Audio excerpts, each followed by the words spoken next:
श्री शिवाय नमस्तुभ्यम। दोस्तों, आप सभी लोग जानते हैं कि सावन का महीना बहुत जल्दी आने वाला है, जिसको लेकर दोस्तों पंडित जी बहुत सारे उपाय बता रहे हैं और इन उपायों को आपको याद रखना है क्योंकि सावन का महीना आने में अभी थोड़ा समय बाकी है। पर दोस्तों, जो भी सावन महीने के उपाय हैं वो आपको पहले से समझना पड़ेगा क्योंकि दोस्तों सावन का एक ऐसा महीना होता है जिस महीने में हम भगवान शिव जी को बहुत आसानी से प्रसन्न कर सकते हैं और वो बहुत आसानी से प्रसन्न हो भी जाते हैं। और सावन के महीने में दोस्तों पंडित जी हमेशा कहते हैं कि आप लोगों को एक लोटा नहीं बल्कि 2 लोटा जल चढ़ाना चाहिए क्योंकि भाई सावन के महीने में शिव जी पर भार बढ़ जाता है। पूरी व्यवस्थाएं जो है इस ब्रह्मांड की उनके हाथों में आ जाती हैं, जिसकी वजह से उनके ऊपर भार बढ़ता है। तो इसीलिए पंडित जी आप लोगों से कहते हैं कि जब भी सावन का महीना आए, सावन का महीना शुरू हो तो 1 लोटा नहीं 2 लोटा जल आप लोग चढ़ाना यहाँ पर शुरू करो।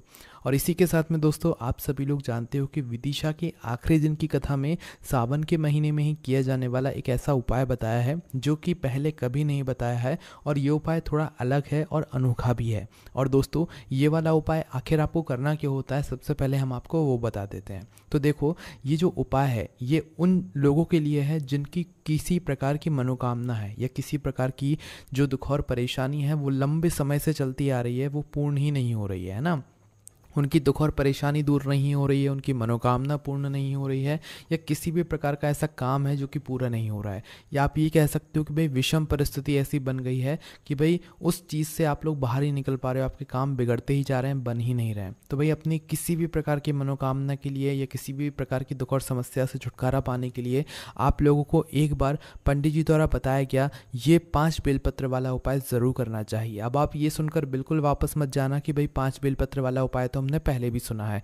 ये उपाय बिल्कुल नया है 5 बेलपत्र वाला। और आप सभी लोगों को हम हमेशा बोलते हैं कि जब भी पंडित जी कोई नया उपाय बताते हैं तो जो लोग उन उपायों को उस उपाय को पहले करते हैं सही तरीके से, तो भाई उस उपाय को करने का फल उन व्यक्तियों को, उन भक्तों को बहुत जल्दी और बहुत बड़ा होकर मिलता है क्योंकि वो उपाय बिल्कुल नया बताया हुआ होता है पंडित जी ने, है ना। और जो भी उपाय पंडित जी बताते हैं वो गीता प्रेस गोरखपुर शिव महापुराण कथा से निकाल कर ही बताते हैं, अपने मन से वो कुछ भी नहीं बताते हैं ना। ये बात भी हम आप लोगों को बता देते हैं। तो दोस्तों इस 5 बेलपत्र वाले उपाय में आखिर आपको करना क्या है, किसको करना है, किस समय करना है, कहाँ पर करना है, ये सारी जानकारी हम लोग इस वीडियो में जान लेते हैं। तो सबसे पहली चीज़ दोस्तों, ये जो 5 बेलपत्र वाला उपाय है ये विशेष रूप से पंडित जी ने सावन महीने के पहले बताया है। तो आप ये कह सकते हो कि भाई ये वाला जो उपाय है ये सावन महीने का विशेष उपाय है ना। तो इस उपाय को आप लोगों को सावन महीने में विशेष रूप से करना ही करना है। कब करना है? तो देखो, इस उपाय को आप सावन महीने में किसी भी दिन कर सकते हो, पर सावन महीने के कुछ विशेष दिन होते हैं, जैसे कि सोमवार का दिन सबसे बड़ा दिन होता है सावन महीने के सोमवार का, है ना। इसके साथ में प्रदोष का दिन भी होता है, शिवरात्रि का दिन भी होता है जो कि मासिक शिवरात्रि होती है, जो कि बहुत बड़ी शिवरात्रि मानी जाती है सावन महीने की। तो भाई ऐसे कुछ विशेष दिनों पर अगर आप लोग यह 5 बेलपत्र वाला उपाय करोगे तो निश्चित सी बात है कि भाई आपकी जो भी मनोकामना है, जो भी दुख और परेशानी है, आपको उससे बहुत ही जल्दी छुटकारा मिल जाएगा और आपके जो भी काम नहीं हो पा रहा है भाई आपका वह काम भी जरूर हो जाएगा। ठीक है, तो अब हम जानते हैं कि इस 5 बेलपत्र वाले उपाय को आखिर आपको करना किसको है। तो सबसे पहली चीज दोस्तों, ये वाला उपाय उस व्यक्ति को करना है जिस व्यक्ति को अपनी किसी भी प्रकार की मनोकामना या दुख और परेशानी भगवान शिव जी से दूर करवानी हो। ठीक है, अगर आप लोग इस उपाय को अपने घर की सुख और शांति के लिए करना चाहते हो तो फिर घर में से कोई एक बड़ा सदस्य इस उपाय को कर सकता है। वह माताओं बहनों में से विशेष रूप से कोई एक हो सकता है। अगर माताएं बहनें ना कर पा रही हो तो फिर घर का कोई जो बड़ा पुरुष हो भाई वो भी ये वाला उपाय कर सकता है। अगर आप लोग अपने पूरे घर परिवार के लिए सुख और शांति के लिए ये वाला उपाय कर रहे हो तो घर में से कोई एक उपाय करेगा तो उसके पूरे घर परिवार को इस उपाय करने का फल मिल जाएगा। ठीक है, बाकी अगर आप लोग अपनी पर्सनल मनोकामना के लिए, पर्सनल दुख और समस्या के लिए उपाय कर रहे हो तो वो आपको खुद ही करना पड़ेगा, है ना। तो करना क्या है दोस्तों, सबसे पहली चीज़ 5 बेलपत्री वाला उपाय है तो 5 बेलपत्र तो हमें इसमें लगेंगे ही लगेंगे। अब ये 5 बेलपत्र आप लोग लेकर कहाँ से आओगे? तो देखो, ये 5 जो बेलपत्र हैं ये आपको अपने परिश्रम से लानी पड़ेगी। वैसे दोस्तों आप लोग हमेशा सुनते होगे पंडित जी के मुँह से कि अगर आप लोगों को बेलपत्र ना मिले तो शिवलिंग के ऊपर से उठा लाया करो। ठीक है, तो वो चीज़ भी सही होती है, पर दोस्तों जब आप अपने परिश्रम से वह बेलपत्र लेकर आते हो जो आप उपाय में प्रयोग करने वाले हो या शिव जी पर चढ़ाने वाले हो, तो उससे भगवान शिव जी ज़्यादा प्रसन्न होते हैं क्योंकि आपने मेहनत करी है, आपने पैसा खर्च किया है, दुकान तक गए होगे या पेड़ तक गए होगे उस बेलपत्र को तोड़ने के लिए, फिर उसके बाद आपके हाथों से वह बेलपत्र जब शिवलिंग पर चढ़ती है, चाहे सादा बेलपत्र हो चाहे उपाय वाली बेलपत्र हो, जब शिवलिंग पर चढ़ती है तो उसका जो फल है वो बहुत ही अलग मिलता है। तो इसलिए सावन के महीने में आप ये भी कोशिश करना कि जो बेलपत्र आप लोग लेकर आओ वो अपने परिश्रम से लेकर आओ, खरीद के लेकर आओ, चाहे वृक्ष से तोड़ कर लाओ, है ना। शिवलिंग के ऊपर से भी ले सकते हो, ऐसी कोई भी बात नहीं है ना। तो भाई इस उपाय में जो है आपको 5 बेलपत्र यहाँ पर लेनी पड़ेगी। कितनी? 5 बेलपत्र, है ना। उसके बाद में दोस्तों 1 लोटा जल। अब आप कहोगे सावन में 1 लोटा जल? नहीं, सावन में 2 लोटा जल, है ना। 1 लोटा जल भी ले जाओगे तो भी चलेगा, पर सावन में पंडित जी ने बोला है कि 2 लोटा जल। तो चाहे आप उपाय करो चाहे कुछ करो, 2 लोटा जल आप लोग लेकर जा सकते हो, उसमें कोई भी दिक्कत वाली बात नहीं है ना। आप लोग 1 लोटा भी लेकर जा सकते हो, पर सावन के महीने में हो सके तो भैया आप अपने साथ में इस उपाय को करने के लिए 2 लोटा जल लेकर जाना, है ना। उसके बाद में दोस्तों अगली चीज़ क्या है? कुछ भी नहीं है, मात्र ये दोनों चीज़ों को लेकर आपको अपने ही घर के पास में जो शिव मंदिर है वहाँ पर पहुँचना है। उपाय किस समय करना है? सीधी सी बात है दोस्तों, इस उपाय में हमें शिवलिंग पर जल चढ़ाना है। तो भाई उपाय आप लोगों को किस समय करना है? सुबह के समय करना है ना। इस बात का आप लोगों को ध्यान रखना है। सुबह के समय आप लोगों को उपाय करना है। सुबह जितना जल्दी हो सकता है, देखो सावन के महीने में जितना जल्दी सुबह सुबह भगवान शिव जी की पूजन अर्चना करो उतना ज़्यादा अच्छा है, और उपाय करो उतना ज़्यादा अच्छा है, ठीक है। बाकी 10, 11, 12 बजे से पहले पहले आप लोग उपाय कर लेना, पर कोशिश करना जल्दी से जल्दी आप लोग उपाय कर सको, है ना, इस सावन के महीने में। तो करना क्या है? आपको अपनी 5 बेलपत्र तैयार करनी है सबसे पहले तो, है ना। उसके बाद में दोस्तों 1 लोटा जल या 2 लोटा जल आप लोगों को तैयार कर लेना है ना। करने के बाद आपको अपने ही घर के पास में शिव मंदिर जो है वहाँ पर पहुँच जाना है ना। आपके घर के पास में जो शिव मंदिर है वहाँ पर जा सकते हो, ज़्यादा दूर जाने की ज़रूरत नहीं है। शिव जी के मंदिर के अंदर जैसे ही आप लोग प्रवेश कर जाते हो तो भाई शिव जी के मंदिर के अंदर प्रवेश करके भगवान के सबसे पहले आपको दर्शन करने हैं, ठीक है। दर्शन करके आपको फिर आ जाना है शिवलिंग के पास में। जाते से आपको जल नहीं चढ़ाना है, क्योंकि अभी आप उपाय करने वाले हो। उपाय में पहले जल नहीं चढ़ेगा, बाद में चढ़ेगा, है ना। इस बात का ध्यान रखना। तो जैसे ही शिवलिंग के पास में आते हो, शिवलिंग के पास में आने के बाद दोस्तों क्या करना है? आप लोगों को शिवलिंग के पास में बैठ जाना है। देखो अगर शिवलिंग के पास में आपको भीड़ मिले तो ऐसे समय पर जाना जब आपको भीड़ ना मिले, तो वो जल्दी सुबह सुबह जाओगे तो नहीं मिलेगी, है ना। तो इसलिए सुबह सुबह जाना आप लोग इस उपाय को करने के लिए। तो सुबह सुबह पहुंचकर सबसे पहले शिवलिंग के पास में बैठ जाना और अपनी वह उपाय की 5 बेलपत्र को निकाल लेना। अब 5 बेलपत्र को जैसे ही निकाल लेते हो तो उसके बाद में दोस्तों आप एक स्थान का पता कर लो, जो कि है माता सुंदरी जी का स्थान। अब दोस्तों इतने सारे हम उपाय आपको बता चुके हैं, तो सभी लोगों को पता है कि माता सुंदरी जी का स्थान कहाँ पर होता है। तो एक बार आप हमें कमेंट करके ज़रूर बताना कि माता सुंदरी जी का स्थान कहाँ पर होता है ना। तब भी हम आपको बता देते हैं कि जो जलाधारी होती है, जलाधारी के बिल्कुल बीचों बीच में जो स्थान होता है, जहाँ पर ज़्यादातर जो है नाग देवता बने हुए होते हैं, या मोटी सी कहीं कहीं आपको किसी शिवलिंग में लाइन दिख जाती है ना।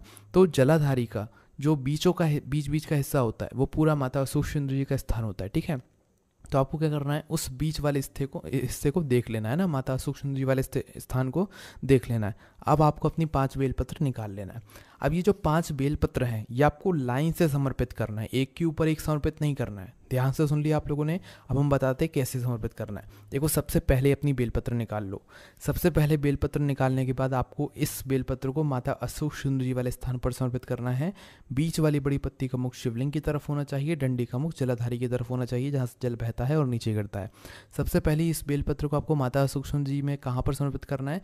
जो शिवलिंग के पास में जो जहाँ से स्थान शुरू होगा ना, माता अशोक सुंदरी जी का स्थान बिल्कुल बीचों बीच से सबसे पहली बेलपत्र आपको वहाँ पर रखना है, क्योंकि ये जो बेलपत्र है ये आपको एक के नीचे एक रखती जानी है। तो इसलिए आप लोग उतनी जगह लेकर चलें ताकि आपकी ये 5 बेलपत्र रखा जाए। अगर थोड़ी जगह की भी कम पड़े तो एक के ऊपर थोड़ा खिसका सकते हो, है ना। तो करना क्या है? सबसे पहली बेलपत्र आप लोगों को शिवलिंग के पास में रखनी है, बिल्कुल बीचों बीच में जो माता सुंदरी जी का स्थान होता है वहाँ पर, है ना। पहली बेलपत्र जैसे ही रख देते हो उसके बाद में आपको क्या करना है? शिव जी के किसी भी एक मंत्र का जाप करते करते जो है ये उपाय करना है। श्री शिवाय नमस्तुभ्यम, पंचाक्षर मंत्र, षडाक्षर मंत्र, जो भी आपको मंत्र आता है वो एक मंत्र का जाप करते करते आपको उपाय करना है ना। तो पहली बेलपत्र जैसे ही समर्पित कर दो, अब अपनी दूसरी बेलपत्र निकाल लो। अब दूसरी बेलपत्र की जो बीच वाली बड़ी पत्ती है वो पहली बेलपत्र की डंडी के ऊपर होनी चाहिए ना, मतलब डंडी के ऊपर आ जाए आपकी वह बीच वाली बड़ी पत्ती। इस तरीके से आपको यह दूसरी बेलपत्र माता सुंदरी जी वाले स्थान पर समर्पित कर देना है। समझ गए आप लोग? उसी तरीके से आपको तीसरी बेलपत्र लेनी है। तीसरी बेलपत्र भी उस दूसरी बेलपत्र की जो डंडी होगी उस डंडी के ऊपर इस तीसरी वाली बेलपत्र की बीच वाली बड़ी पत्ती को आपको रख देना है ना, मतलब एक के नीचे एक ही जो है बेलपत्र आती जाएंगी। इसी तरीके से चौथी बेलपत्र को लेना है और तीसरी वाली बेलपत्र की जो डंडी है उस डंडी के ऊपर आपको अपनी जो चौथी बेलपत्र की बीच वाली बड़ी पत्ती है इसको रख देना है ना, लाइन से माता सुंदरी जी वाले स्थान पर ही। उसी तरीके से 5वीं बेलपत्र को आपको रख देना है। जो चौथी बेलपत्र की डंडी है उस डंडी के ऊपर जो है आपको चौथे नंबर की जो है बेलपत्र की बीच वाली बड़ी पत्ती का जो है रख देना है ना। इस तरीके से आपको ये 5 बेलपत्र माता सुंदरी जी वाले स्थान पर लाइन से आपको जमा देना है ना। उसके बाद क्या करना है, आपको अपना 1 लोटा या 2 लोटा जो भी आप जल लेकर आए हुए हो उसे निकाल लेना है। देखो, मंत्र आप लोग ज़रूर जाप करते रहना श्री शिवाय नमस्तुभ्यम का जब आप उपाय कर रहे हो, है ना। तो अभी आपको जल नहीं चढ़ाना है। जल चढ़ाने से पहले अपने सीधे हाथ की हथेली की 3 उंगली ले लो, है ना। 3 जो उंगली अच्छी होती हैं वो 3 उंगली ले लो, है ना। सिर्फ 3 उंगली लेनी है। 5 उंगली होती हैं, 5 में से 3 उंगली आपको लेनी है जो शुरुआत की होती है ना। शुरुआत की 3 उंगली लेना, और तीनों उंगली को ये जो 5 बेलपत्र आपने माता सूक्ष्म जी वाले स्थान पर लाइन से चढ़ाई हुई हैं, इनकी बीच वाली बड़ी पत्ती पर ये 3 उंगली आप एक एक बार स्पर्श करा देना। मात्र छुआना है और कुछ भी नहीं कराना है। तो शुरुआत की जो 3 उंगली है वो पहले आपने स्पर्श कराई, फिर दूसरी बेलपत्र स्पर्श कराई, फिर तीसरी पर स्पर्श कराई, फिर चौथी पर, फिर 5वीं पर स्पर्श कराई। बस एक एक बार जो है बीच वाली बड़ी पत्ती पर स्पर्श करा कर आपको छोड़ देना है ना। श्री शिवाय नमस्तुभ्यम बोलते रहना जब तक उपाय आप लोग करते रहो, है ना। तो जैसे ही आप लोगों का ये काम हो जाता है, अब अपना वह जो 2 लोटा जल है उसको निकाल लो, या 1 लोटा जल है उसको निकाल लो। अब यह जो जल है ये आपको भगवान शिव जी की शिवलिंग के ऊपर चढ़ाना है। देखो, जब आप विशेष कार्य के लिए ये वाला उपाय कर रहे हो, विषम परिस्थिति के लिए ये वाला उपाय कर रहे हो, तो इस उपाय को विपरीत दिशा में बैठकर करना, और विपरीत दिशा में बैठकर ही जल चढ़ाना। मतलब कि जल किस तरफ बहता है, जो है मतलब सामने की तरफ बहता है ना। तो आप जल जिस तरफ बहता है उसकी विपरीत दिशा में बैठो, मतलब शिवलिंग के पीछे की साइड जो है होकर आप लोग ये वाला उपाय करना है ना।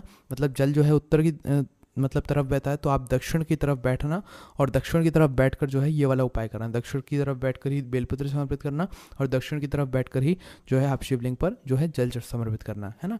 तो अगर 2 लोटा जल लेकर आए हुए तो भाई दोनों पात्रों को एक दूसरे के आमने सामने करके एक धारा से शिवलिंग के ऊपर आप जल चढ़ाना। बाकी 1 लोटा जल लेकर आए हुए होगे तो उसे तो 1 लोटा जल आप एक धारा से धीरे करके आप समर्पित कर देना, है ना। तो जैसे ही आपका ये जल समर्पित हो रहा हो, जब आप जल चढ़ा रहे हो, तो उस समय भी आपको श्री शिवाय नमस्तुभ्यम का जाप करते रहना है ना। उसके बाद में दोस्तों, जैसे ही आप लोगों का जो है यहाँ पर जल समर्पित हो जाता है, उसके बाद में आपको माता सूक्ष्म जी से अपने मन की कामना बोलनी है। अपनी जो भी दुख और परेशानी है उसका स्मरण करना है ना। जो भी जिस काम के लिए आप लोग अपने ये वाला उपाय कर रहे हो, आपको अपना वह काम बोलना है। उसके बाद में दोस्तों आपका उपाय पूरा हो जाता है। आपको भगवान के सामने हाथ जोड़ के विनती करना है, 2 मिनट श्री शिवाय नमस्तुभ्यम का जाप करना है, भगवान को धूप देना है, और वहाँ से उठकर सीधा अपने घर पर आ जाना है, और आपका ये वाला उपाय यहाँ पर पूरा हो जाता है। इस उपाय को करने के बाद दोस्तों 2 से ढाई महीने के अंदर आप लोगों का जो भी काम होगा, जो भी कार्य होगा भाई, वो पूरा होना शुरू हो जाएगा। ठीक है, 2 से ढाई महीने के अंदर, या उससे भी पहले, या ये कह लो सावन के महीने में आप लोगों को इस उपाय को करने का फल मिलना शुरू हो जाएगा। ठीक है, तो ये बहुत ही विशेष उपाय है, बिल्कुल नया उपाय है। आप लोग बिल्कुल सावन के महीने में इस वाले उपाय को करना। बाकी दोस्तों, अगर इस उपाय को करने में आपको कोई भी दिक्कत समस्या परेशानी आती है तो सब हमसे कमेंट करके पूछ सकते हैं। ये उपाय आपको हमारी वेबसाइट भोलेनाथभक्ति.com पर भी मिल जाएगा, वहाँ पर जाकर भी इस वाले उपाय को पढ़ सकते हैं। कोई भी समस्या कमेंट करके पूछ सकते हैं। ओम नमः शिवाय, जय भोले बाबा, श्री शिवाय नमस्तुभ्यम।